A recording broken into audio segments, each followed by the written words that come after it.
Olá pessoal, bem-vindo ao canal Matemática na Sala de Aula. Hoje nós vamos continuar falando sobre as cônicas, né? A elipse em especial. Vamos definir a equação da elipse. Temos duas maneiras, né? Na verdade, a elipse ela pode estar ou no centro do plano cartesiano ou em qualquer outro ponto do plano cartesiano. Então nós vamos definir a fórmula quando ela está no centro do plano cartesiano, né? Então no plano cartesiano está aqui, o centro da elipse coincide com o centro do plano cartesiano, nós vamos ter uma equação da elipse.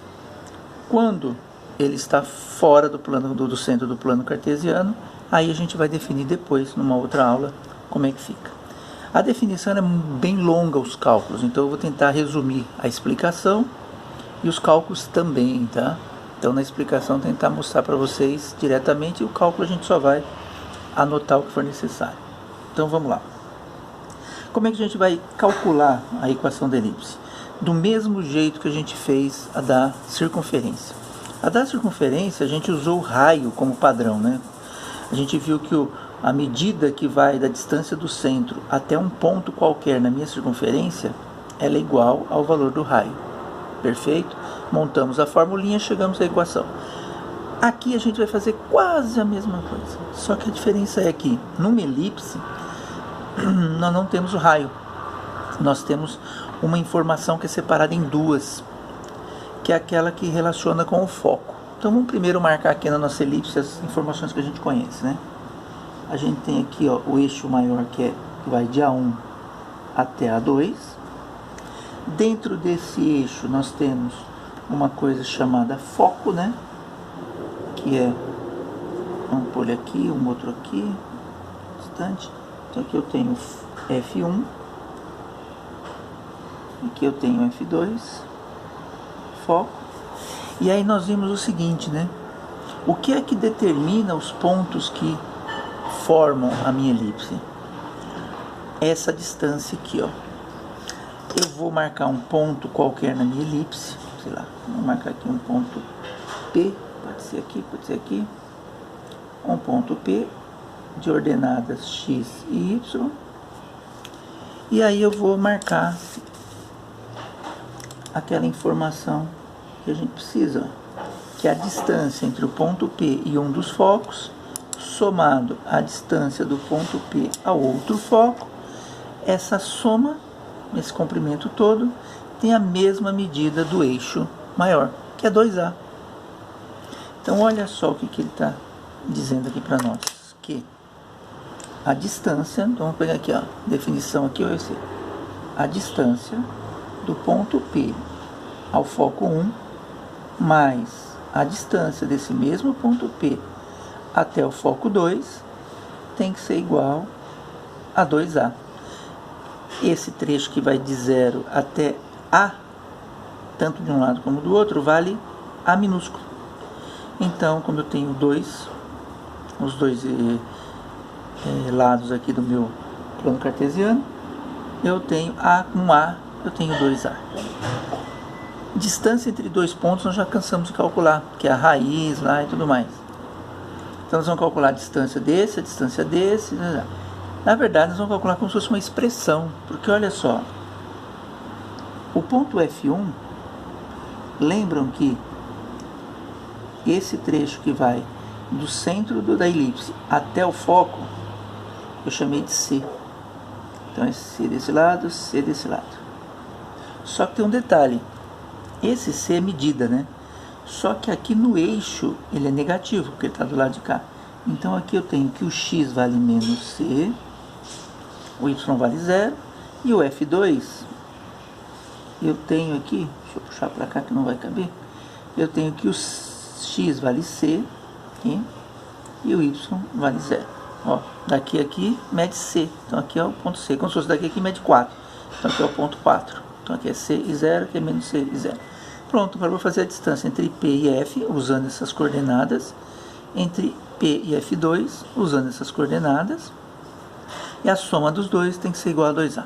Isso vai dar um cálculo extenso aqui, bem extenso, para a gente chegar à seguinte conclusão lá no final. Nós vamos chegar à conclusão que a equação da elipse é x ao quadrado dividido por a ao quadrado mais y ao quadrado dividido por b ao quadrado. Durante o processo todo, os c, essas coisas foram sendo cancelados ou substituídos por outras informações. E no final, sobrou isso aqui pra gente. Então, essa elipse aqui, ela tem essa equação que determina ela. Já essa elipse tem a mesma equação, só que com uma alteração. Porque se vocês perceberem, ó, ela está, vamos dizer de uma maneira assim bem grosseira, ela está em pé. Essa está deitada, essa está em pé. Só continua valendo a mesma coisa. Como ela está em pé, o eixo maior continua sendo o segmento A1, A2. Então aqui vai ser o meu A1, aqui vai ser o meu A2. Aqui vão ser os meus focos, meus foquinhos. Então aqui é F1 e aqui é F2. Aí nós temos aqui, sei lá, um ponto P qualquer. P qualquer. E aí eu faço a mesma coisa, né, gente? Ó, a mesma coisa aqui, ó. Vamos melhorar aqui para poder enxergar. A mesma coisa.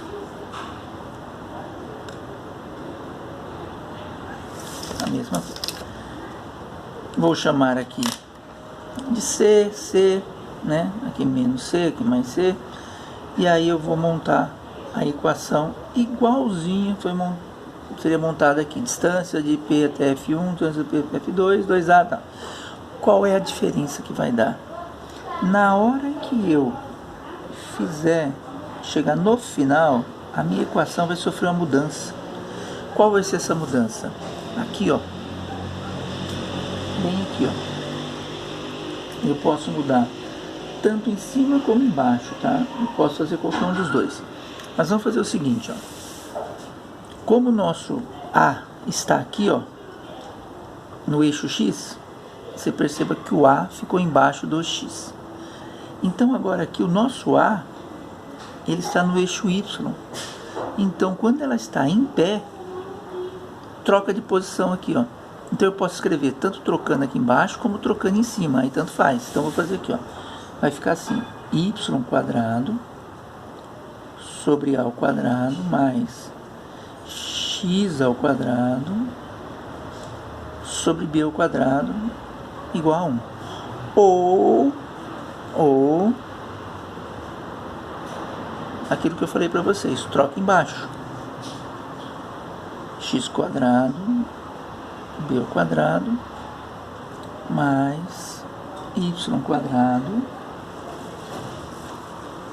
sobre a ao quadrado. Mas o importante é você saber assim, o A, que representa o eixo maior, se ela estiver deitada, ele fica embaixo de x, porque ela vai estar, o A vai estar em cima do eixo x. Quando ela estiver em pé, o A representa o eixo maior, que estará em cima de y. Então na equação, o A vai estar embaixo de y aqui, ó. Então é isso que você tem que colocar. A fórmula é praticamente a mesma. O que altera é o eixo aonde está o segmento A. Perfeito? Então, ó, essa é a nossa formulinha. Vamos agora resolver. Quer dizer, vamos parar aqui. Dá um joinha aí se gostou. Essa demonstração, se alguém quiser, depois eu posso passar ela completa. Ela é bem longa, mas não há necessidade. Só com as formulinhas você resolve os exercícios e o entendimento de como é que eles se comportam. O resto é sossegado, bem tranquilo, tá bom? Pessoal, obrigado, dá um joinha aí embaixo. Nos vemos na nossa próxima aula.